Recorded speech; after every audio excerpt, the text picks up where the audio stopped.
Assalamualaikum, halo semuanya. Perkenalkan, nama saya Salsabila Oktaviani dan NPM saya 23/2020-15. Di sini saya akan memaparkan mengenai ujian akhir semester pada mata kuliah kebijakan geospasial. Di sini saya akan membahas mengenai kebijakan satu peta dari buku karangan Pak Nurwajedi.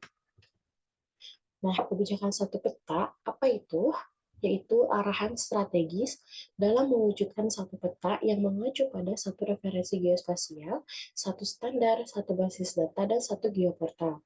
Satu peta adalah peta tematik tunggal dengan tema tertentu yang disusun oleh wali data. Informasi geospasial tematik atau IGT dari kementerian, lembaga, pemerintah daerah atau KLP yang dapat dimanfaatkan bersama atau One Map for All. Proses penyusunan satu peta mencakup kegiatan kompilasi, integrasi, dan sinkronisasi IGT. Kebijakan satu peta ini pada hakikatnya bertujuan untuk berbagi data informasi geospasial atau IG antar pemangku kepentingan melalui Jaringan Informasi Geospasial Nasional atau JIGN untuk mendukung pembangunan nasional. Ada beberapa poin pembahasan mengenai kebijakan satu peta. Yang pertama yaitu pentingnya KSP.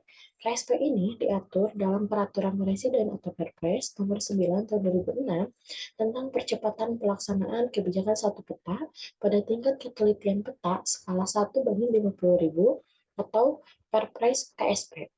Tujuan Perpres KSP adalah untuk mempercepat penyediaan peta tematik skala 1/50.000 agar peta RW, RT, kabupaten, kota dapat disusun dengan akurat.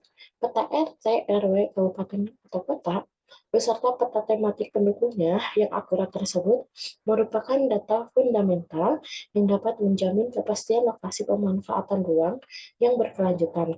Selain itu, tujuan Perpres KSP adalah untuk mempercepat penyelesaian tumpang tindih penggunaan lahan. Poin yang kedua yaitu manfaat KSP.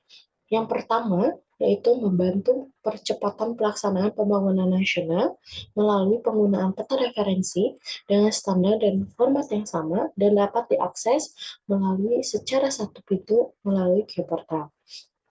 Yang kedua, efisiensi dan peningkatan kepastian perolehan izin serta status lahan bagi investor, terutama dalam sektor pertambangan, perkebunan, dan infrastruktur melalui implementasi sistem OSS atau Online Single Session. Yang ketiga, kebijakan dan pembangunan ekonomi serta infrastruktur semakin merata dan tepat sasaran sesuai dengan tata ruang yang sesuai. Yang keempat, penyediaan lahan guna membangun proyek strategis nasional tersedia dengan lebih mudah. Yang kelima, sarana meningkatkan kualitas rencana tata ruang nasional serta meredam konflik tumpang tindih informasi yang telah terjadi dan mencegah konflik pemanfaatan ruang dan konflik agraria ke depannya. Yang keenam, memberikan satu standarisasi yang sama dan transparan dalam mengukur lahan pada pembangunan dan pembangunan tata ruang wilayah. Yang ketujuh, memantau dan mencegah eksploitasi sumber daya alam seperti perkebunan, pertambangan, sumber daya lahan, hutan hujan tropis secara transparan sehingga pemanfaatan lahan semakin optimal dan terintegrasi. Yang terakhir, aspek perencanaan, pemanfaatan ruang nasional, serta pengambilan keputusan tata ruang wilayah dapat lebih efektif dan efisien melalui peningkatan koordinasi lintas sektor dan lintas daerah. Poin yang ketiga yaitu konsep KSP. Lahirnya konsep kebijakan satu peta tidak dapat dilepaskan dengan dibentuknya Bakosurtanal melalui keputusan Presiden nomor 83 tahun 1969. Tugas utama Bakosurtanal dituntut membangun database dasar dan tematik melalui jaringan lembaga-lembaga terkait dan membangun clearinghouse yang juga merupakan jaringan antara para pembina perpetaan nasional dan antara produsen dan konsumen data spasial. Pada hakikatnya, tujuan akhir kebijakan satu peta adalah berbagi data spasial dengan menggunakan teknologi geographic Information System atau GIS atau Sistem Informasi Geografis atau SIG. Poin keempat yaitu pelaksanaan KSP. Pelaksanaan Perpres KSP melibatkan banyak instansi pemerintah di tingkat pusat dan pemerintah daerah di 34 provinsi. Dalam rangka percepatan pelaksanaan KSP, pemerintah membentuk Tim Percepatan KSP atau Perpres KSP Pasal 5 Ayat 1. Tim Percepatan KSP diketuai oleh Menteri Koordinator Bidang Perekonomian atau Menko Perekonomian dengan beranggotakan Menteri Perencanaan Pembangunan Nasional atau Kepala Bappenas, Menteri Keuangan, Menteri Dalam Negeri, Menteri Lingkungan Hidup dan Kehutanan, Menteri Agraria dan Tata Ruang, dan Sekretariat Kabinet. Tim Percepatan KSP mempunyai tugas sebagai berikut. Yang pertama, melakukan koordinasi strategis yang dibutuhkan untuk percepatan pelaksanaan KSP. Yang kedua, membuat dan menetapkan kebijakan dalam rangka penyelesaian permasalahan dan hambatan percepatan pelaksanaan KSP. Yang ketiga, melakukan pemantauan dan evaluasi terhadap percepatan pelaksanaan KSP pada umumnya dan rencana aksi percepatan pelaksanaan KSP pada khususnya. Selanjutnya, memberikan arahan kepada tim pelaksana agar sesuai dengan tujuan percepatan pelaksanaan KSP yang telah ditetapkan. Dalam melaksanakan tugasnya, Ketua Tim Percepatan KSP dibantu oleh tim pelaksana dan sekretariat Tim Percepatan KSP atau Perpres KSP Pasal 5 Ayat 5. Ketua Tim Pelaksana KSP adalah Kepala BIG. Dalam melaksanakan tugas Ketua Pelaksana dibantu oleh Sekretariat Tim Percepatan KSP yang beranggotakan Satuan Tugas atau Satgas 1 dan Satuan Tugas 2 atau Satgas 2.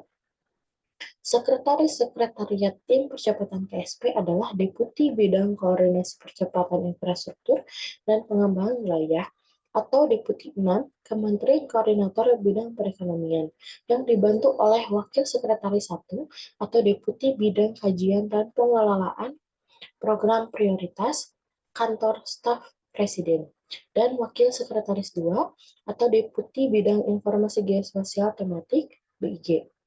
Sesuai dengan amanat Perpres KSP pada Pasal 6 Ayat 1, tim pelaksana KSP mempunyai tugas yang pertama melakukan koordinasi teknis percepatan pelaksanaan KSP terkait pelaksanaan rencana aksi dan hasil kerja Pokja IGT dan Wali Data IGT.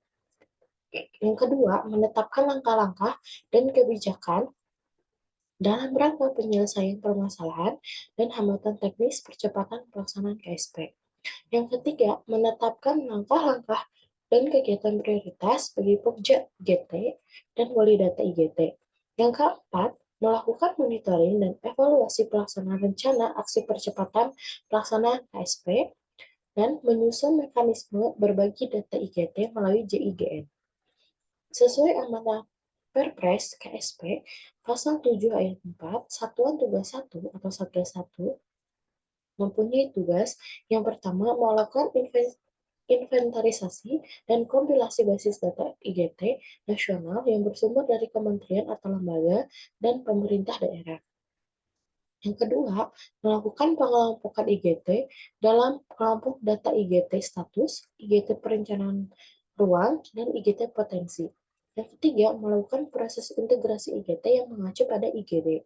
Dan yang terakhir, mendukung pelaksanaan koordinasi teknis terkait perwujudan rencana aksi antara tim percepatan KSP dengan kementerian atau lembaga, Pokja IGT, dan pemerintah daerah, terutama dalam kegiatan kompilasi dan integrasi IGT.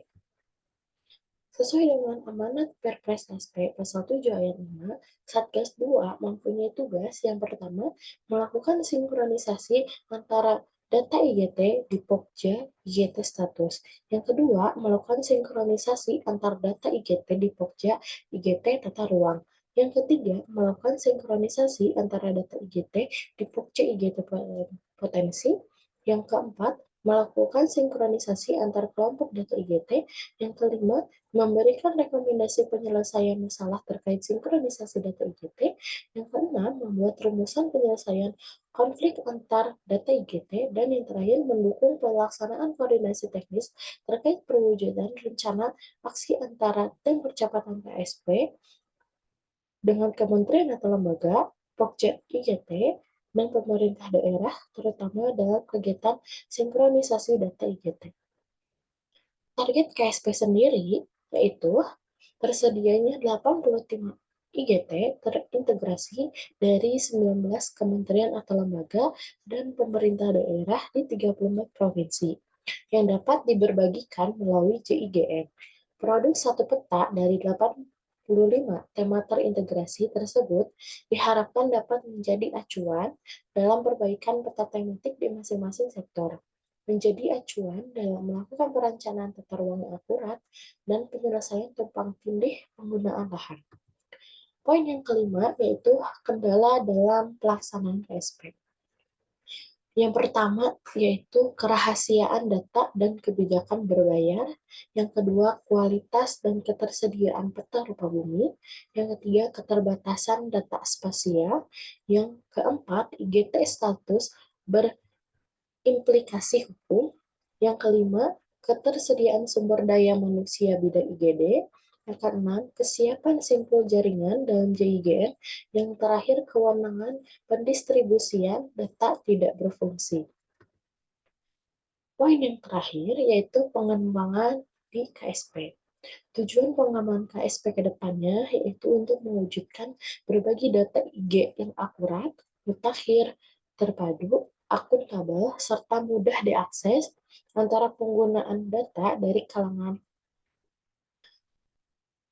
pemerintah umum ataupun masyarakat melalui JIGN yang terintegrasi dengan portal SDI dalam rangka mendukung pembangunan nasional.